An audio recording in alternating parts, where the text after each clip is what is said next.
আসসালামু আলাইকুম রহমতুল্লাহ বরকাত। এই যে রাস্তাটা দেখা যাচ্ছে, এই রাস্তাটা সরকার কর্তৃক করে দিয়ে গেছে। তো এই রাস্তাটা করে দিয়ে গেছে, কিন্তু আশেপাশে যে এই রাস্তাটা না করার ফলে এই রোডের রাস্তাটা নিচে হয়ে গেছে, এই রাস্তাটা উঁচু হয়ে গেছে। তো সমস্ত পানিগুলা এদিকে চলে যায়, এদিকে চলে গিয়ে বাড়িঘর ডুবে যায়।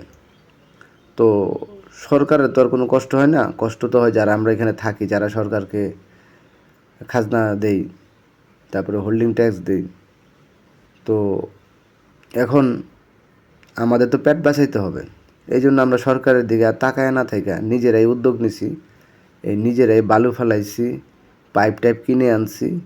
ইনশাল্লাহ এই রাস্তাটা করব সবার মিলে।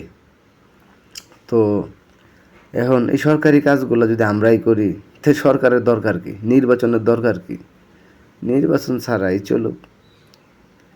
আমাকে তো কোনো নাগরিক সুবিধা আমরা পাই না এই বাংলাদেশে। এই দেখেন কি সুন্দর একটা এলাকা, এই শুধুমাত্র রাস্তাটার জন্য এলাকাটা অনেক নোংরা হয়ে গেছে। শুধু এইটুক না, কিন্তু এই এলাকাটা পুরা,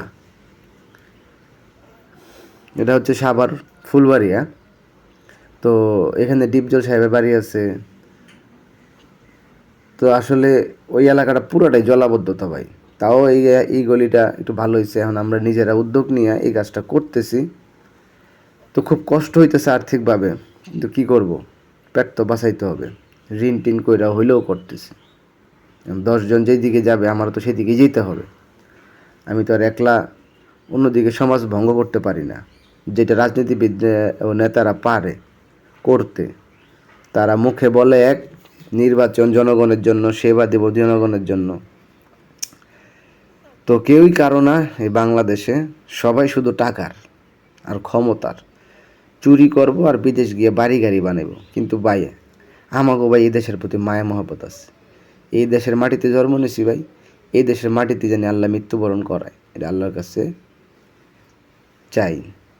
তো সবাই সরকারের দিকে তাকায় না থেকে নিজেরাও কিছু কাজ কাম করেন, কারণ সরকারের তো পয়সা নাই।